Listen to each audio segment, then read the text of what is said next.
Oke ya. Assalamualaikum warahmatullahi wabarakatuh. Waalaikumsalam warahmatullahi wabarakatuh. Oke.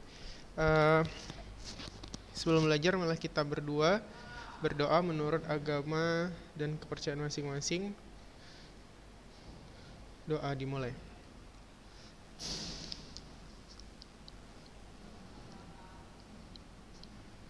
Oke, doa selesai. Eh, oke ya. Jadi hari ini kan kita adalah jadwalnya untuk ujian praktek ya.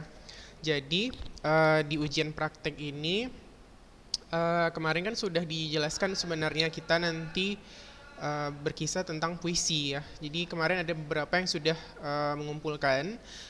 Jadi tetap tidak ada perubahan sama ujian praktek kita adalah buat puisi. Jadi bagi kemarin yang sudah kumpul sudah tidak usah ujian praktek lagi. Tapi bagi yang sampai saat ini mungkin belum atau belum dapat inspirasi segeralah dikerjakan. Dikumpulkan paling lambat itu hari Minggu ya. Jadi masih ada waktu hari Sabtu, besok hari Minggu ada 2 hari lagi. Cobalah dikerjakan. Kemarin sudah dijelaskan ya paling minimal itu 2 bait, terus dikumpulkan dalam bentuk word times your Roman 12. Bagi yang sudah mengumpulkan terima kasih. Dan ini kan karena adalah pertemuan mungkin yang di semester kedua ya di kelas 10 yang terakhir. Jadi kita akan ulas sedikit tentang ujian yang akan kamu hadapi. Jadi ini saya mau kasih kisi-kisinya gitu. Sebentar ya.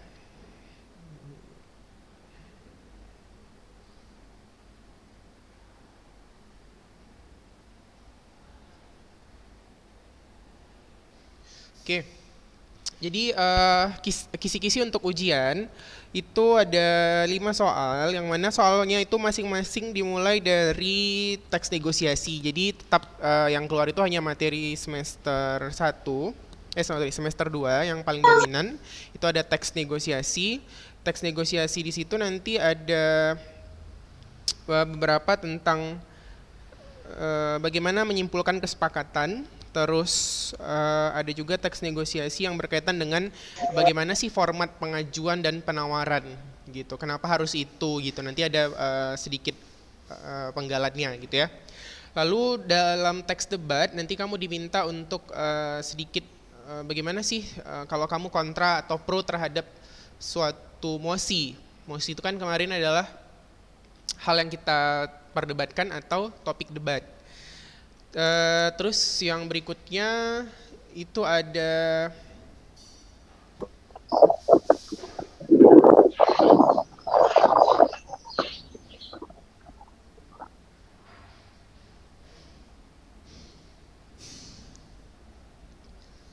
ini teks negosiasi lebih banyak ya, itu ada sekitar 3.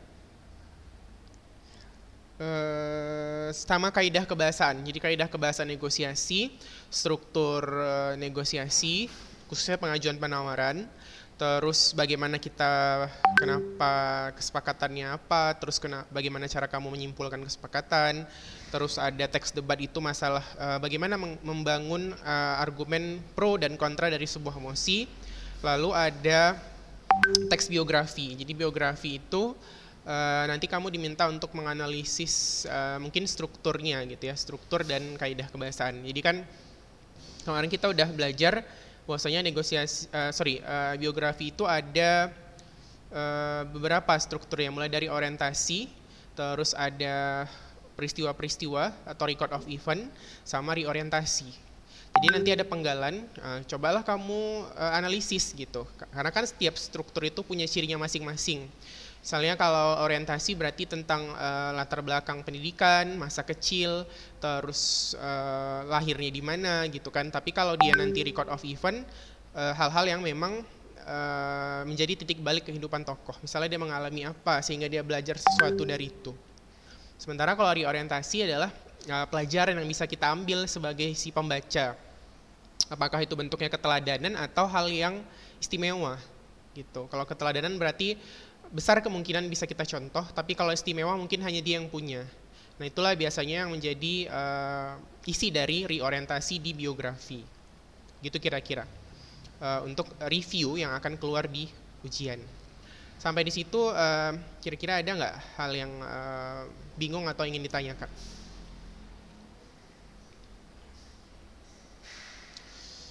Ada?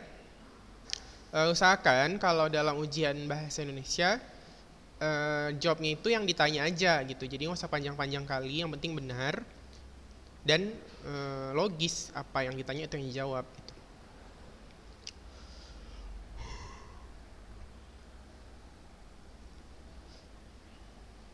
Oke, sampai di situ kalau tidak ada pertanyaan,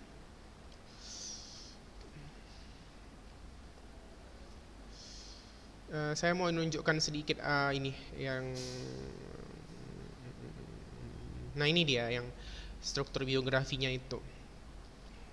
Orientasi, ada setting, aim atau tujuan, background cerita, ada kejadian penting, record of event, ada reorientasi. Nah, itu ya. Oke, ini ada pertanyaan kayaknya. Oh iya, untuk puisi temanya bebas. Seperti yang saya bilang kemarin, temanya bebas, 2 bait. Jangan lupa buat nama dan judul. Beberapa ada yang udah kumpul, Siniko, terus beberapa kemarin udah belum ada saya review lagi terakhir. Tapi nanti malam rencananya mau saya ambil nih semuanya. Jadi kalau bisa paling lama hari Minggu gitu, karena kalau hari-hari lain takutnya nanti nggak sempat terbaca gitu. Jadi kalau hari Minggu kan saya lebih bisa banyak waktu gitu. Oke, jadi di teks negosiasi jangan lupa kalau nanti strukturnya itu ada 4 ya, ada orientasi juga. Jadi beda orientasi di negosiasi dengan orientasi di biografi gitu. Siapa yang bisa jelaskan coba? Apa beda orientasi di negosiasi dengan orientasi di biografi? Jadi walaupun namanya sama-sama orientasi, tapi isinya beda. Karena teksnya juga beda. Coba siapa ya? Coba Sina. Sina, coba hidupkan mikrofonnya. Ya, Ustaz. Apa menurut pengetahuan kamu sejauh ini perbedaan antara orientasi yang di biografi dengan orientasi yang ada di teks negosiasi? Coba kira-kira apa bedanya?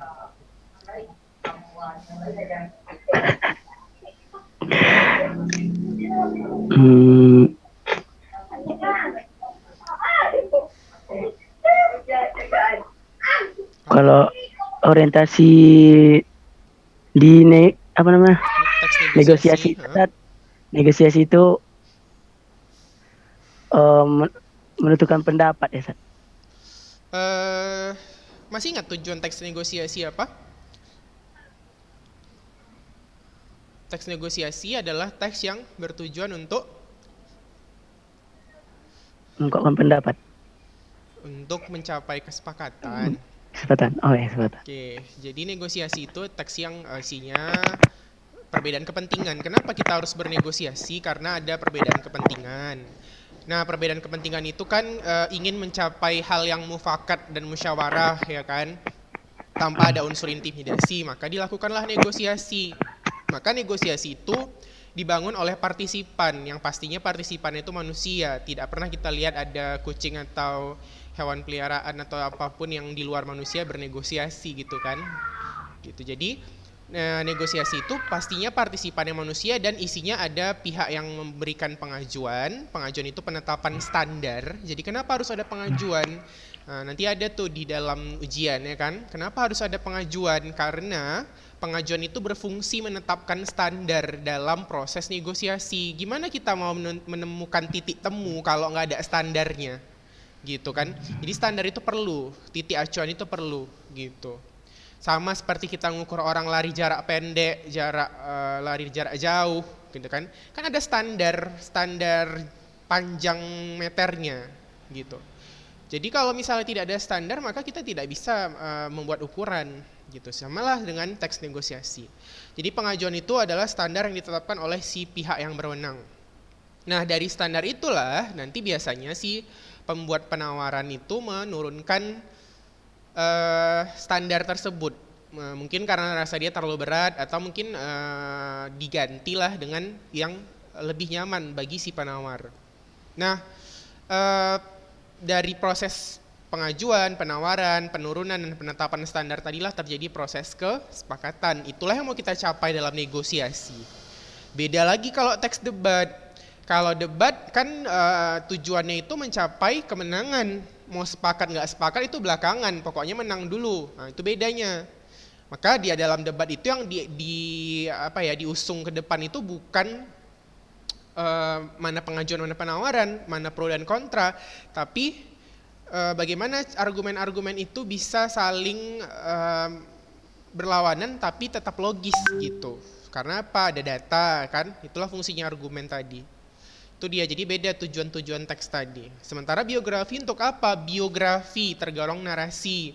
Orientasinya itu bertujuan menceritakan. Menceritakan siapa? Menceritakan tokoh. Ngapain kita dengar cerita tokoh? Supaya dari situ kita bisa belajar sesuatu dari orang-orang yang sudah pernah hidup, yang masih hidup sampai sekarang maupun yang sudah tidak ada lagi. Kita bisa belajar dari pengalaman dia. Gitu. Jadi kalau misalnya kita menghadapi masalah yang sama, ya jangan menyerah. Baik itu kendala dalam dunia pendidikan, dalam masalah keluarga, ekonomi, finansial, terus masalah sosial, gitu kan. Banyak ya pastinya orang-orang terdahulu itu yang udah mengalami hal yang sama gitu. Jadi itulah fungsinya biografi. Supaya kita baca, kita belajar, oh dari sini, oh ternyata ada kok orang-orang zaman dulu yang melewati hal-hal yang jauh lebih sulit daripada kita, sanggup kok nggak mati gitu. Nah gitu, jadi dari situ kita belajar. Makanya tujuan teks biografi tadi menceritakan pada pembaca supaya kita bisa memperoleh keteladanan. Jadi beda orientasi di bio, beda orientasi di negosiasi. Kenapa saya banding-bandingkan? Karena di KD kamu, di buku kamu, tuntutan kompetensi dasarnya itu ada membandingkan teks biografi dan teks negosiasi. Sini kan ada nih, mana ya?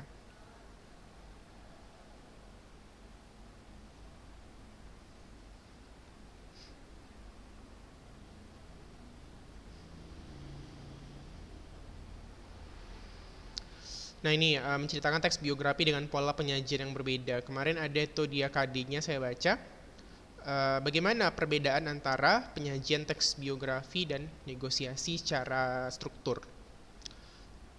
Kalau konten bahasa normal lah yang biasa kita pelajari, ada kata kerja tindakan yang berawalan meber, terus ada adjektiva, terus ada kata sifat ya gitu kan, nggak ada yang susah gitu. Palingan kalau misalnya persuasi berarti ada kata-kata ajakan. Kalau misalnya nanti ada konten kebahasaan misalnya mendefinisikan berarti ada kata kerja definitif. Apalagi misalnya ada lagi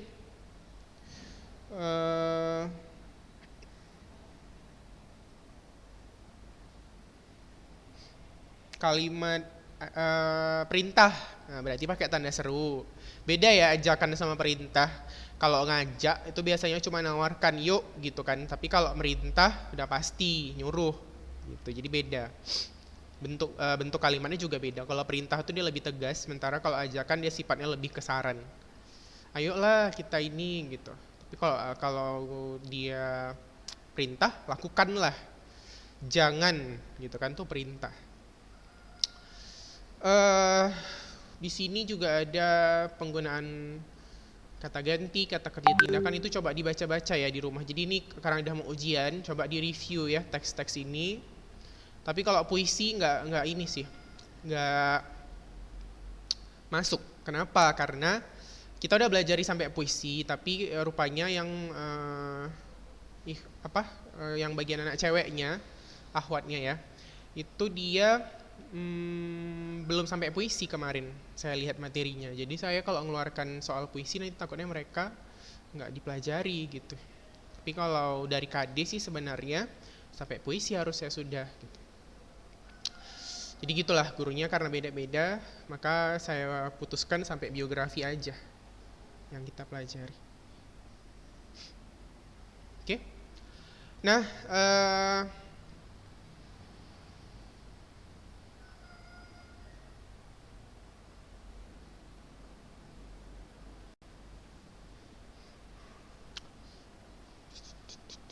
Materi terakhir kita kemarin sampai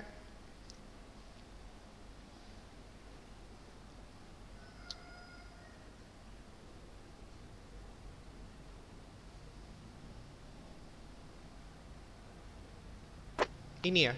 Kemarin bagaimana cara kita membuat jeda dalam puisi. Kalau dua itu berarti titik, kalau koma berarti garis satu. Terus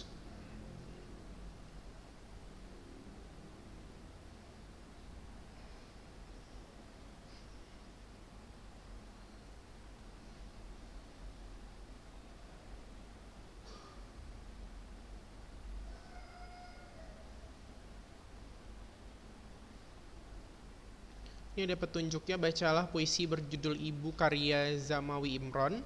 Pahamilah suasana, tema, dan maknanya. Berlatihlah membaca puisi dengan perhatikan vokal. Secara bergantian kamu berlatih membacakan puisi di depan kelas. Coba gantianlah kita. Ini kan nggak ada kelas ya kan, jadi kita gantianlah bacanya. Ini bait dari Kalau Sampai Ku Bayar. Coba yang baca si Aji. Silakan Ji, hidupkan mikrofonmu.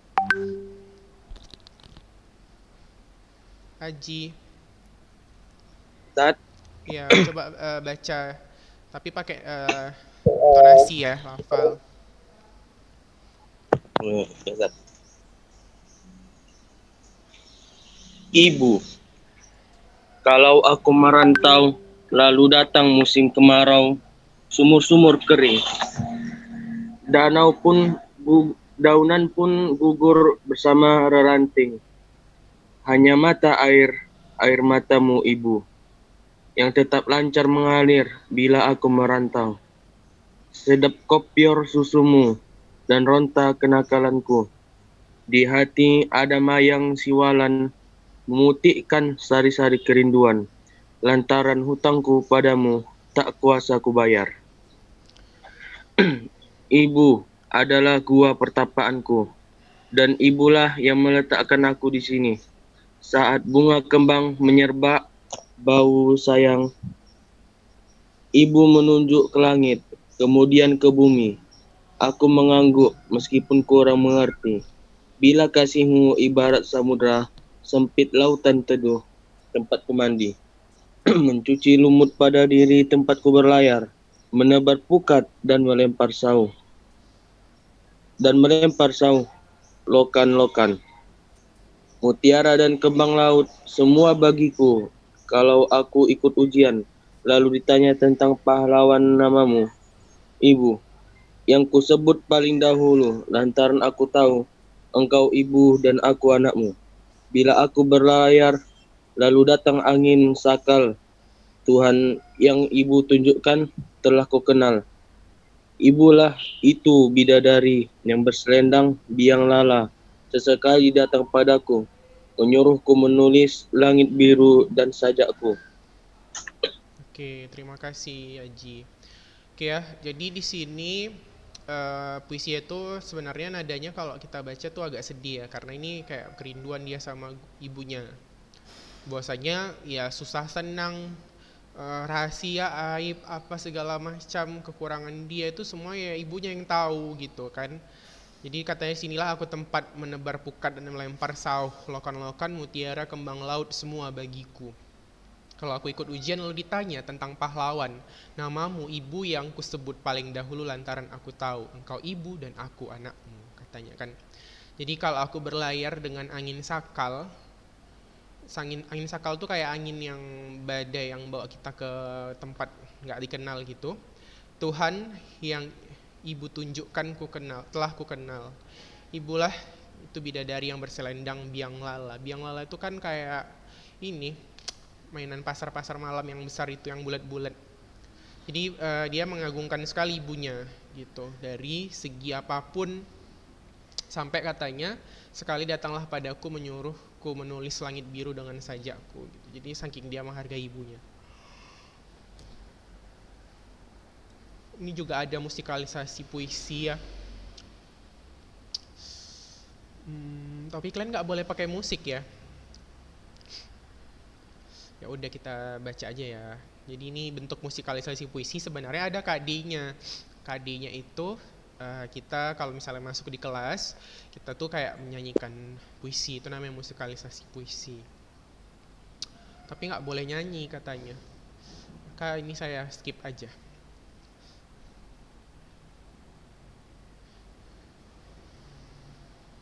Tapi dari sajaknya bagus ya.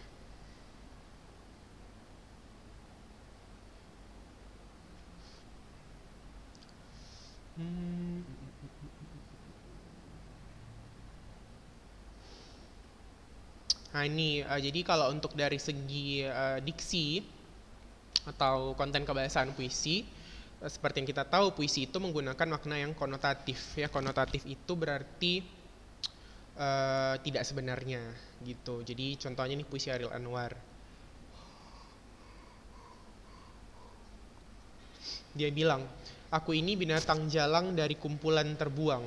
Jadi Chairil Anwar itu salah satu sastrawan yang meninggalnya paling muda. Jadi dia meninggalnya di usia 27 tahun ya. Kalau kamu baca riwayat sastranya, Chairil Anwar ini adalah seniman yang sedih sekali hidupnya. Jadi makanya kata para sastrawan yang sudah menjadi pakar, si Chairil Anwar ini adalah angkatan ekspresionisme. Jadi dia yang paling bagus dalam mengekspresikan kata-kata. Kenapa? Karena setiap puisi yang dia ekspresikan itu biasanya dialami dia. Jadi dia usia 27 tahun. Jadi dia, kalau nggak salah saya, SMA ya, usia 19 apa 18-an gitu. Orang tuanya itu bercerai, kalau nggak salah. Terus bercerai, dia ini keturunan ningrat. Jadi dia punya sahabat 2 orang. Kalau nggak salah saya ada, lupa sih namanya siapa kalau nggak salah. Yang seangkatan sama dia kaum ningrat juga lah gitu. Kaum ningrat ini kan terkenal dengan kehormatan dan martabat keluarga gitu. Tapi karena sejak perceraian itu mungkin yang namanya dia keluarga yang agak mengalami ya sedikit krisis, tekanan gitu kan. Akhirnya dia terlibat pergaulan bebas, si Chairil Anwar ini. Terlibat lah, mungkin dia minum minuman keras apa gitu. Nah jadi si kawannya tadi nih, yang 2 orang itu akhirnya nggak respect lagi sama dia, ditinggalkannya gitu. Terus dia di usia 22 kalau nggak salah dia kena kanker usus. Di usia 25 dia kena paru-paru. 27 tuh dia udah di rumah sakit aja selama setahun. Akhirnya dia meninggal. Jadi sempat sih punya anak kalau nggak salah saya. Dia tapi bercerai juga kalau nggak salah sama istrinya gitu. Jadi banyak hal lah tentang Chairil Anwar ini yang sedih kita kalau baca biografinya gitu. Tapi itulah yang membuat puisi dia itu terasa kuat, karena memang itu pecahan dari apa yang ia rasakan gitu. Makanya dibilangnya kan, aku ini binatang jalang dari kumpulan terbuang. Memang dia dibuang kawannya gitu. Luka bisa aku bawa berlari hingga hilang perih pedih gitu. Jadi sampai binatang jalang itu maksudnya gini, dia juga merasa berdosa sih mungkin dengan bagaimana diri dia yang waktu itu, yang dia terlibat dengan apa gitu. Tapi ya udah nggak ada lagi ini apa ya namanya, udah lewat gitu waktunya. Jadi memang ya itulah yang memang mesti dilakukan gitu kan. Jadi dia pada akhirnya puisi-puisi itu jadi lebih kuat gitu. Jadi memang itu yang dirasakan dia.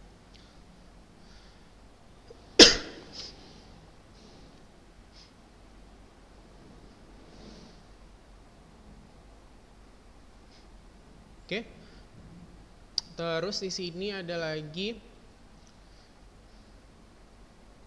surat kepada bunda tentang calon menantunya. Ini apa lagi? Doa. Nah, ini kan doa juga kuat tuh kan.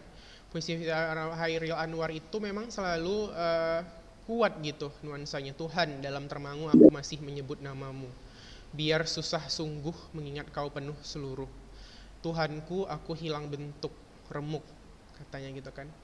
Terus kalau nggak salah sambungannya, Tuhanku di pintumu aku mengetuk, aku tidak bisa berpaling. Tuhanku, cahayamu yang panas suci, hanya tinggal doa gitu kalau nggak salah saya. Jadi dia memang seperti itulah puisi-puisi Anwar, yang mana nanti dia dari segi rima itu, kemarin dah saya pernah bilang ya, Itu ada aliterasi dan asonansi. Kalau aliterasi itu adalah pengulangan bunyi konsonan atau huruf mati. Sementara kalau asonansi itu vokal dalam satu baris. Jadi kalau di A, B, B, B, B, A gitu kan, berarti dia masih tergolong ke dalam asal aliterasi ya, karena misalnya ada huruf matinya. Tapi kalau di asonansi dia ujung-ujungnya itu memang vokal semua gitu. A semua itu dia berarti asonansi.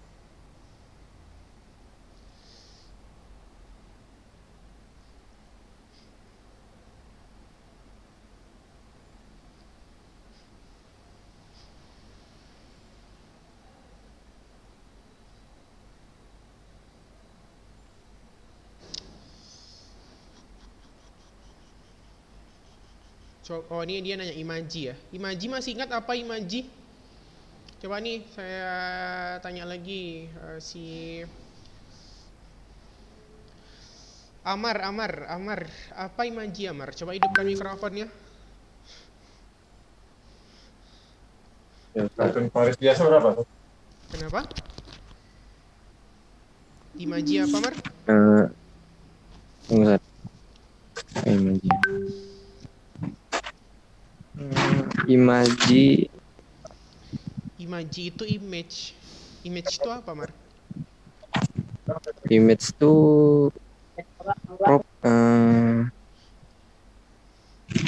ya, Ustaz? Image itu bahasa Inggrisnya apa? Gambar kan? Jadi imaji itu adalah gambaran fisik apa yang kita bisa lihat ketika kita baca puisi. Ini contohnya Mar. Mana sih itu Visual. imaji, Ustaz? Visual berarti kan Halaman berapa itu? penglihatan. Ini halaman 263. Visual berarti kan penglihatan.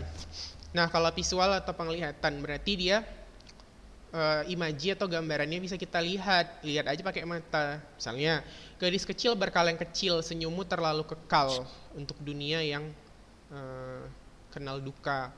Jadi gadis kecil berkaleng kecil itu kan kita lihat gitu. Masa iya kita dengar kan gitu. Tapi kalau misalnya auditif tuh pendengaran. Nah ini contohnya, ia dengar kepak sayap kelelawar dan guyur sisa hujan dari daun. Ibaratnya kan kalau kita hujan di dalam rumah pun kita tahu ini sedang hujan, nggak mesti kita lihat dulu hujannya gitu kan, kita dengar udah bisa, udah tahu itu hujan gitu. Itulah namanya imaji, image. Jadi ketika kamu baca sebuah penggalan puisi, kamu tergambar, indera apa yang kamu pakai untuk merasakannya, itulah namanya imaji. Sementara kalau yang taktil itu lebih ke perasaan. Ada juga imaji itu yang dia sentuhan. Di sini ada 3 jenis imaji ya, larik puisinya yang mana? Kalau ini nih, kelam dan angin lalu mempesiang diriku, menggigit juga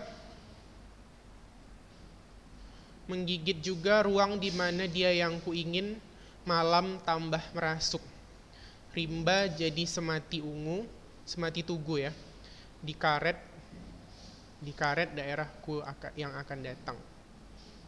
Sampai juga deru dingin, aku berbenah dalam kamar, dalam diriku jika kau datang.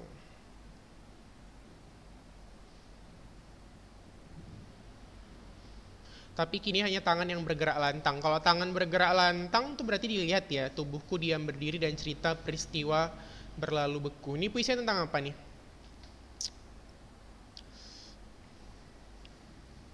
Coba saya tanya satu orang, apa nih ceritanya? Niko, coba Niko. Hidupkan mikrofonnya. Niko. Oke. Ini tentang apa isinya Niko? Yang terampas dan yang putus ini.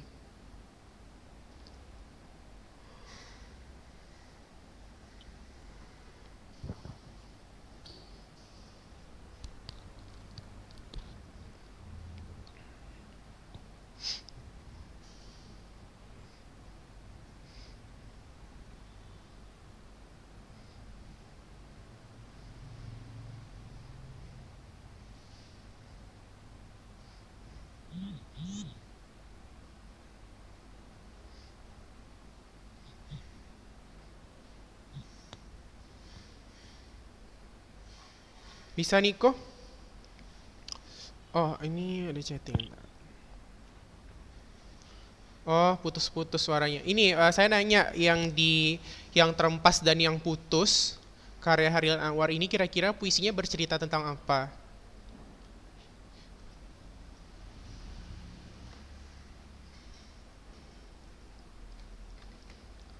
Ini yang ada di layar.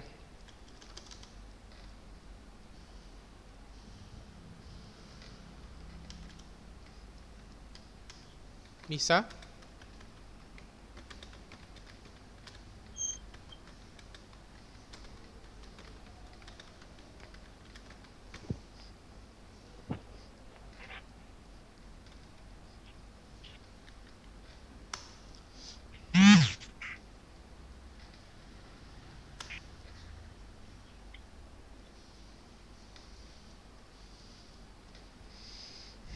Oke, kalau kita lihat di sini kan dari bentuknya ini puisinya tentang kematian kan.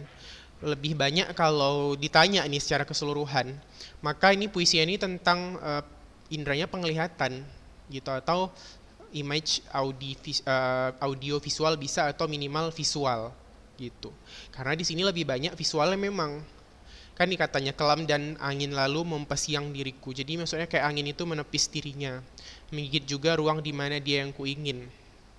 Malam tambah merasuk limbah jadi semati tugu. Jadi maksudnya dia itu udah dalam kubur kayaknya ya, di karet-karet daerahku yang akan datang, sampai juga deru dingin. Aku berbenah dalam kamar, dalam diriku jika kau datang dan aku bisa lepaskan kisah baru padamu.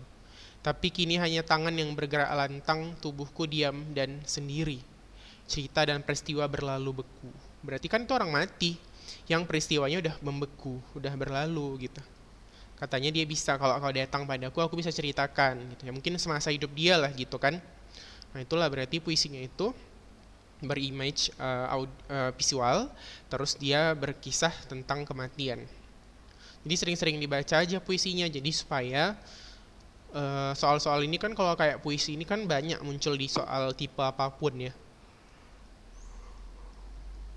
Oke, itu saja karena waktunya sudah lewat ya. Ntar ya saya ambil dulu absennya. Itu saja. Assalamualaikum warahmatullahi wabarakatuh.